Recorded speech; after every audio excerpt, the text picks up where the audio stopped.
I was diagnosed with insulin resistance 13 years ago, and I can still recall every sensation. I recall consuming carbohydrates and quickly gaining weight. I recall feeling lightheaded right after eating a meal. I recall having joint pain. I recall the restless evenings. The nocturnal sweats are something I recall. I recall every detail of that. And it's so ingrained that I was able to determine what was and wasn't working after 13 years of honing my skills and knowing a great deal about insulin resistance. So, let's hop right into it. First and foremost, I now know that insulin resistance is rooted in inflammation. And everything changed when I discovered it, as I had previously believed it to be solely a carbohydrate issue. And don't get me wrong, there is a purpose for carbohydrates. The carbohydrates simply do not function efficiently when your metabolism is disrupted. However, I recall doing a lot of different things before deciding to limit carbohydrates to the point where I would do eventually harmful things and my inflammation would worsen. I would put my body under stress. It may seem a little ambiguous at first, but keep in mind that inflammation is the primary cause of insulin resistance. In this inflammatory disease, your body becomes so inflamed that you are unable to accept insulin's signal. Thus, you have poor carbohydrate processing skills. The idea is that your body will function properly, and you can resume eating carbohydrates after the inflammation has been reduced. Many people never return to the carbohydrates because they feel so fantastic without them. And to be honest, I usually feel better without them anyhow. Carnosine is the second item. In products, it inhibits the catalyst of what is known as an advanced glycation. So I learned about glycation, which is the process by which sugars and carbs combine with proteins or lipids. However, I discovered that it increases inflammation and oxidative stress, which are key factors in insulin resistance. You are experiencing a high level of glycation and oxidative stress, which is the cause of your funky, hazy, achy, and even joint pain. Carnosine prevents glycation at its source. For me, taking 4 to 6 grams of carnosine a day was a game changer, and many of the viewers of my channel have also reported that it has had a significant impact on their lives. A low-hanging fruit, therefore. The third thing I learned, that insulin resistance starts in the muscle. We might easily assume that this is just a diseased condition occurring at the organ level. I have a fractured pancreas. For a period. Correct? And that's exactly what I thought. However, we now know that a lot of it begins in the muscle. Additionally, we now know that the muscle functions more as a signaling organ. This organ's metabolic function involves sending out signals that instruct the brain and body to do various tasks. The organs can communicate with it. Insulin resistance can therefore begin to decrease if we resistance train, stress the muscles, and so on.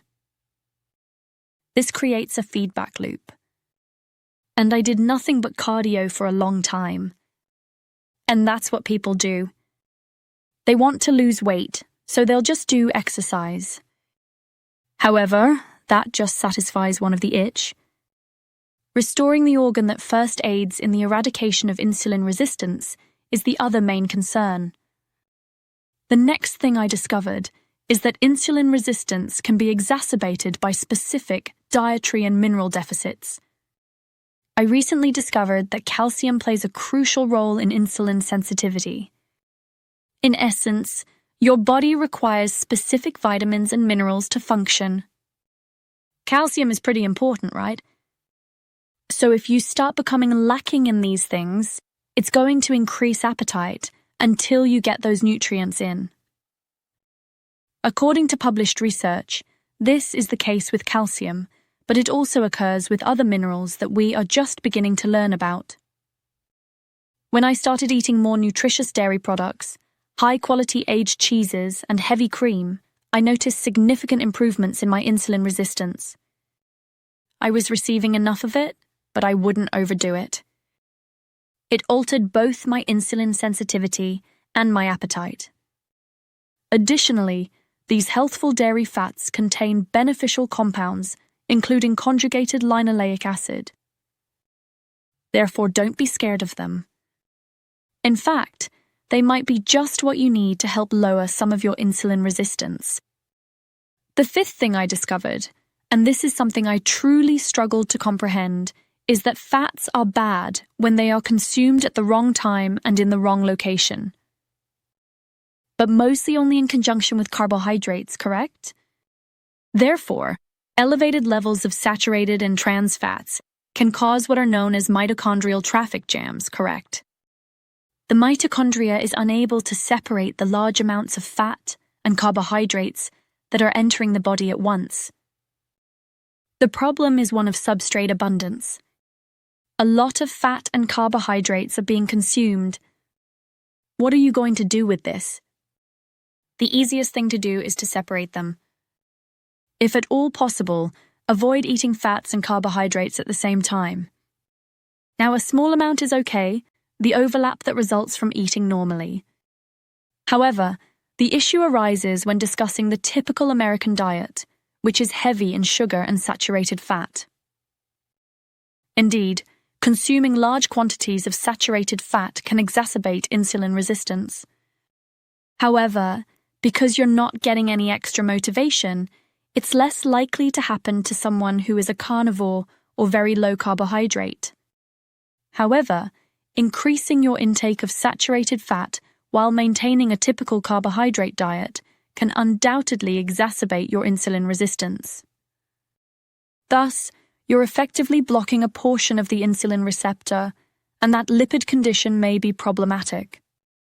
There's nothing to worry about. All you have to do is slightly improve the way your macronutrients are divided.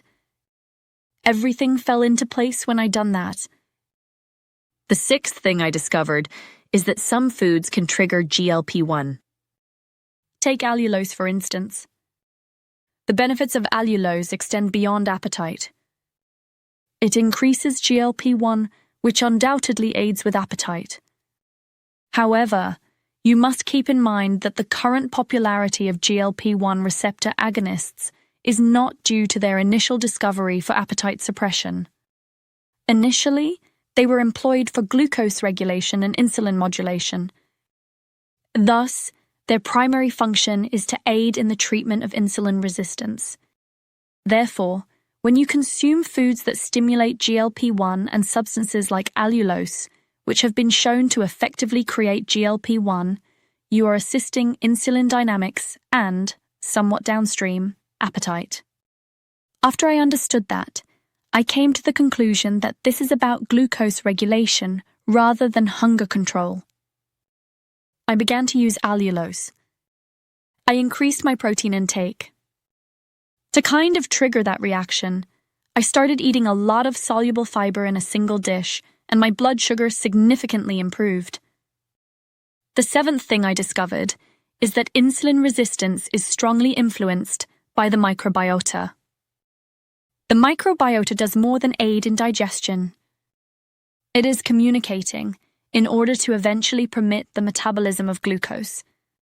Thus, fibers are broken down by these short-chain fatty acids that are created during digestion. The breakdown of specific diets affects glucose homeostasis. It is crucial, indeed, it is more than crucial. Because it really starts there, it is imperative to maintain the gut mucosal layer and gut microbiome. If that is out of whack, watch what happens with your insulin resistance and watch what happens with your glucose. This is one of the reasons why some individuals think that even a low-carb diet can help with insulin resistance. It goes beyond simply cutting back on carbohydrates. It's because you're often lowering some of the gut's noise, which makes the microbiota a little bit better. Additionally, adding a probiotic is typically really beneficial. I've included a link to the one I suggest. It's known as Seed. It is symbiotic on a daily basis. After utilizing it for the past 4 or 5 years, I've seen a really noticeable shift, and I heartily suggest it. However, many of my channel's viewers will leave comments in the comments section stating that they observed a significant change in their blood sugar levels after taking a quality probiotic. Thus, seed technology is incredibly intriguing. The use of that capsule inside a capsule technology intrigues me greatly. It seems like something that would be really beneficial to you. This may assist you with your appetite and mood, but there's a good possibility it may also affect how well you control your blood sugar levels if you're struggling with it and seeking that extra boost. Alright, so the second meal effect is how eating a meal before the next meal affects your insulin resistance and blood sugar levels. This means that your lunch can be greatly influenced by what you eat for breakfast. Thus, you can create a good. What I mean by that is that eating a high glycemic carbohydrate breakfast can affect how you react to lunch and even dinner. Unbelievably, it's more important to consider what you ate previously than what is currently in front of you. What are you going to do with that? Protein preloading is one of the most important things people can do. Protein preloading the meal beforehand has been shown to decrease the area under the curve of the following, choosing low glycemic carbs, high protein, high fiber foods in the morning will have a big impact on how you use glucose throughout the day and, eventually, how sensitive you are to insulin. As soon as I stopped worrying about how I would react at literally every meal, I began to plan ahead. It's the largest lever that hangs the lowest. Therefore, you can alter your glycemic impact by 30 to 40% with the subsequent meal if you can alter your breakfast. Compared to constantly micromanaging every meal, that is far simpler. The second thing I discovered is that visceral fat, fatty liver, and insulin resistance are all related. They all operate in the same manner. Insulin resistance frequently leads to fatty liver and vice versa. Then, increased visceral fat storage is caused by insulin resistance and high levels of fatty liver. An increase in visceral fat causes inflammation. Insulin resistance increases with inflammation. Thus, we may observe that visceral fat is a poorly controlled metabolic problem similar to glucose, about which we can undoubtedly take action. Therefore, Dr. Sean O'Meara suggests intermittent time-restricted feeding in order to sort of counter this. When it comes to visceral fat, he suggests fermented foods. Because prolonged endurance exercises puts additional strain on the body, he suggests short bursts of sprinting instead. Put more of an emphasis on high-intensity work and sprints. Naturally, there are also certain times when going without meals is crucial to regaining that sensitivity. And during the initial years of eliminating insulin resistance, I discovered that some symptoms might resurface if I had a magnesium deficiency. The explanation is that magnesium aids in controlling the process known as insulin receptor autophosphorylation. This basically means that if we don't have enough magnesium, our insulin receptors don't function properly. Therefore, magnesium aids in making our insulin receptors more responsive, which improves glucose regulation. Our bodies will be able to use glucose more effectively, and all of those insulin dynamics will start to stabilize if we can accomplish that. Number 11, I have observed that insulin resistance can, quite frankly, be cured rather quickly in many of the folks I speak with. Realistically, we can observe significant improvements in insulin sensitivity in as little as 4 or 5 days of intermittent fasting or time-restricted feeding. For example, we can observe significant improvements in insulin sensitivity in short periods of time with time-restricted feeding, periodic low-carb diets, and of course, exercise. This stuff cannot be made up.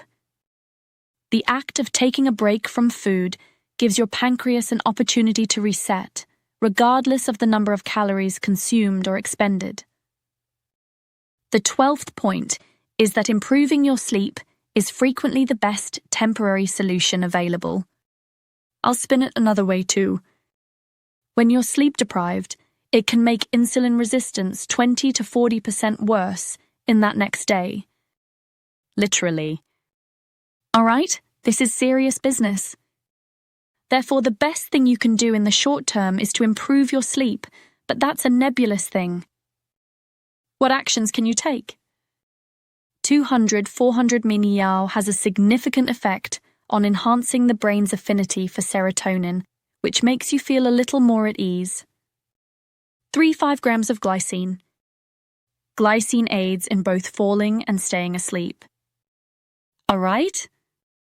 It accomplishes this through a variety of methods, but it also helps to relax your bladder so that you don't receive frantic signals to get up and urinate. This is particularly helpful if you have to wake up in the middle of the night to urinate and then find it difficult to fall back asleep. You could also try taking 20 to 30 milligrams of saffron extract. Once more, we're seeing that this can also raise serotonin, which will help you feel calmer and shift your GABAergic state, which will help you get out of your sympathetic tone and become a little more relaxed. Red light therapy is effective, according to number 13. Although I occasionally use it and found it intriguing for circadian rhythm and other reasons, I was reluctant to do it for a long time because it didn't make sense from a metabolic standpoint. However, more and more research is now being done on how it affects cytochrome C oxidase, which is complex 4 in the mitochondria. In other words, it facilitates the passage of fuel electrons through the mitochondria and improves their conversion to actual energy. In addition, a lot of fascinating information about quantum biology is teaching us that the mitochondria are artificial photosynthetic organelles that react to light. As a result, they consume fuel more efficiently when they are illuminated. Now, this isn't just arbitrary science. This stuff is real. Red light has a significant metabolic impact. So yes, that's something where I can affect how my body uses carbs, and more significantly, just uses fuel if I'm receiving enough sunlight and red light.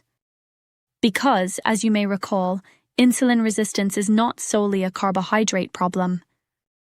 The problem is with the fuel substrate. In fact, one could argue that fuel partitioning is a problem with simply accumulating weight and being overweight in the first place. The body lacks the ability to control which fuels it uses. We now know, however, that red light can aid in gluteal translocation. Therefore, it can actually aid in getting the translocator to bring the glucose into the cell where it needs to be after a high-carb meal. Thus, it facilitates the actual delivery of glucose into the cell. Methylene blue is number 14, which some people may or may not like, but it really works for me. Methylene blue functions in individuals who may have metabolic dysfunction because it enables electrons to pass through the various mitochondrial phases, something that defective mitochondria would typically find difficult to achieve. Thus, it is both an electron carrier and a donor. Methylene blue facilitates the electrons' passage through the mitochondria after they enter through food, allowing them to be converted into energy. It is possible that this will stimulate the mitochondria to begin consuming fuel once more. A bunch of decaying, deteriorating, dying mitochondria is not what you want. Active mitochondria are what you desire. In many ways, think of it as a jumper cable for your mitochondria. The last thing I learned, and to be honest, it was the most recent, is that insulin resistance is frequently not even caused by carbohydrates. They are a consequence. One consequence of insulin resistance is having a problem with carbs. Additionally, we must be able to teach the body to use carbohydrates. You will simply become permanently insulin resistant if you spend too long without eating carbohydrates, because your body won't have any enzymatic or survival motivation to use them in the first place. Now, it's okay if you decide you don't want to eat carbohydrates ever again. However, you must come to terms with the fact that that is the narrative you will make for yourself. In other words, you will have a terrible time with it and feel like a piece of trash if you go to Thanksgiving and eat a piece of pumpkin pie. And I mean this honestly, if you enjoy that and want to maintain a fully low-carb diet at all times, then go for it. I've done it and I know many others have. In actuality, though, you also need to teach your body to use carbohydrates so that you won't experience the symptoms when you do. You are not experiencing the negative emotions associated with insulin resistance. In order to teach your body to use both fuels, you should train it to do so.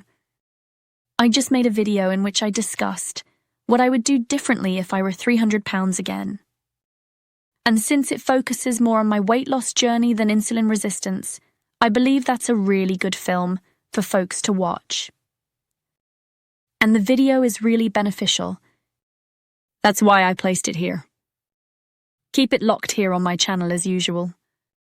I will see you in the future.